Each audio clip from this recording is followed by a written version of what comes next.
Hey guys, this is gonna be a guide about the new gameplay mode, Building Paradise. So let's see what this is all about. First of all, we have our headquarters here, our main building. And the final goal in this game mode is to bring this headquarters up to level 10. So how do we do that? We have to accumulate prosperity, and also we have to keep track of our two main resources, which are food and leisure. And we have slots here around our headquarters to build houses. We have the choice between two different houses, and one of those houses is called the Leaf Shelter. And this is the house that we have to build in order to accumulate prosperity, and that lets us upgrade our headquarters, which is exactly what we need.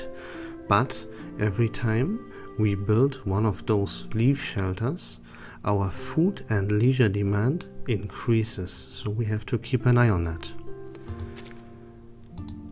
Our second house is called the Stilted Granary, and every time we build one of those, our daily food supply increases, so we gain access to more food. To accumulate leisure, we can see here we have 4 additional slots, 2 on the left hand side and 2 on the right hand side, to build additional buildings. And those buildings are here to accumulate leisure for us. We build one of these buildings and our leisure increases. And now we know how to keep track and gain our main resources, which is prosperity, food and leisure. These buildings here, they have an additional effect because they have skill trees, and these skill trees give us access to incantations, which we will need to explore. More on that in just a second. Additionally though, these skill trees, they give us more resources and they decrease the amount of resources that we need, which is very, very beneficial.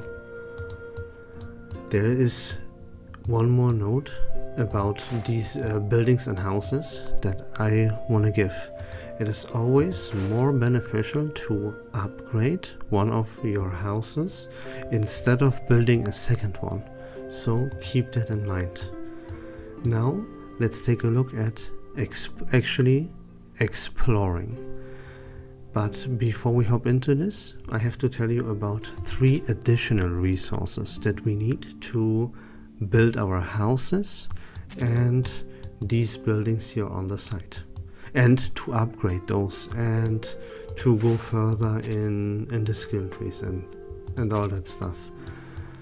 And those 3 resources are wood, clay and stone. These resources and food we can gain by exploring. So since we have to keep track of food and leisure doesn't count here, but food, right? Let's say, hey, I need more food, for example. And to gain more food, I have to build a stilted granary. But I can't build or upgrade a stilted granary because I miss, let's say, stone, right? Then your highest priority is to gain access to more stone. So how do you do that? You see here on the bottom right on your screen, there is a button called Explore. You click on that, and here you have access to 4 different islands which you can explore. Now, which island would you want to explore, right? Let's take this one here, for example, the Palm Pond. You can see exploring this island would grant us additional clay. while the sandy cropland right here would give us more food. And the ancient quarry over here gives us more stone. So we just figured, hey, we need more food. And in order to gain more food, we have to upgrade our stilted granary. In order to upgrade or build a new stilted granary, we need stone. So the resource that we want to go for is stone. So we want to explore the ancient quarry in order to obtain more stone. Or we could even double down on food and explore the sandy cropland.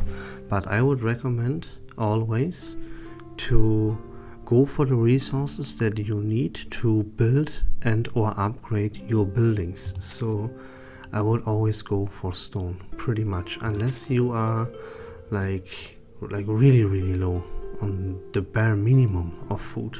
Let's say you would only have access to 120 food, which this exploring will cost you 120 food, and that's the only case where you should ever really consider going for food. Otherwise, always go for the islands that you need and the resource that you need to build and or upgrade your buildings. But before we go actually to explore, I want to show you one more thing, because you will have incantations, quote unquote, and you get access to those incantations by building these buildings here on the side, right? And not every incantation is equal. So the order in which you build these 4 buildings doesn't really matter per se, but you can gain an advantage by choosing the correct order in which you build these buildings. In the end, you will have all 4, right? Anyways, but yeah, which one to build first is this one right here, the coconut arena, because this one gives you access to the best incantation you can have, and that is triple split. So you want to see that you upgrade this incantation here in the skill tree as fast as possible. So gain access to this triple split first by building this building here first, which is called coconut arena. Then we have a second incantation that is also very useful, and that is not this one right here. I mean, it doesn't really matter which you build second and third. Just make sure that you actually build, let me double check this real quick here. Yeah, that you build this one right here, the one with the bounce orb, last, because this is the most useless incantation you can possibly have. So go for the coral tower last, right? Again, this building here, build this at the very end.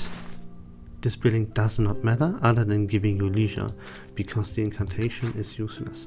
Of course, you want to unlock the nodes here that give you more resources and reduce your leisure demand and all that stuff, right?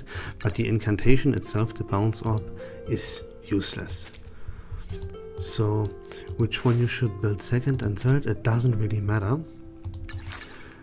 But the piercing sphere here is, I would say, the second best incantation, because it combos really good with the split orb. So I would recommend you build this shell story hut second and gain access to the piercing sphere as your second incantation. So this building right here, this is what you build second, this is what you build first, and this is what you build third. Make sure that this one right here is the last, and there you go. I will now go explore and show you exactly what these incantations do and how to best use them. There are many different stages here, so it depends a little bit on the stage, but it's mostly the same. So yeah, you can see here you have access to these balls, these incantations, and you always want to use the split orb first, because you want to clear this field up with your first ball as much as you possibly can. And yeah, let's do that real quick, and then I will show you why. Also, you have this stone here, and this is what really matters. This is a key part of those stages. So you want to clear up the sides, either left or right, with your split ball first. Let's do that, and then I will explain things further. You see, you hope that these split balls, they take as much off of the field as possible, because once you destroy this stone, the entire field will reset. So now to our, I forgot what it's called, this sphere here, the incantation that I told you to unlock second, it pierces through everything and goes straight to the stone. So you always want to aim it at the stone. So again, your first incantation is the split ball.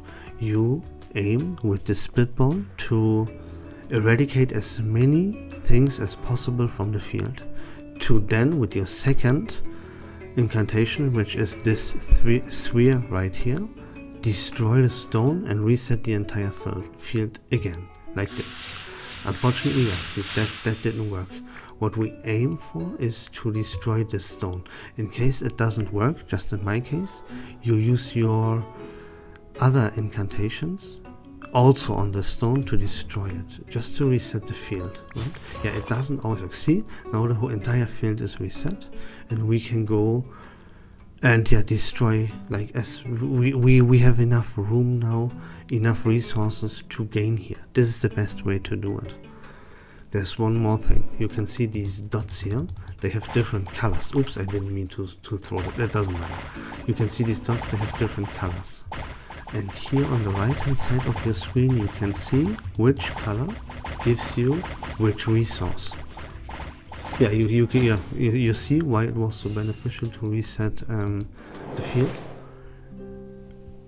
Yeah, and then you end your day. And yeah, you gain food and stuff. But let's explore one more time, because I didn't finish my explanation. So you can see these dots, they have different colors. And on the right hand side of your screen, you see which color gives you what resource. So let's say I need stone, right? That's my main priority. But I also could actually use some, let's say, food, right? So then the first priority is to, yeah, get that stone, get the blue dots out of the way. Aim with your shooting here at the blue dots first. And if you have gathered like most or even all of those blue dots, then you can aim for it to gain a little bit of food, if that's what you need in that case, right? That's also another good tip. And you can see here, this is a stage where there is no stone to reset the entire field. So yeah, our second incantation, the sphere that pierces through everything, is kind of useless, right? But yeah, you can already like see and realize that the split ball is always the best. This is an incantation that is always useful.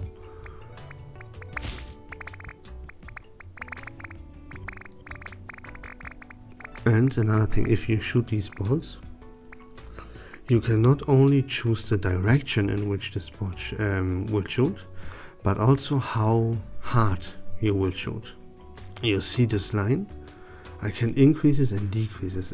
If I go little, then yeah, I will not shoot it with full force, but I can increase the force easily, right?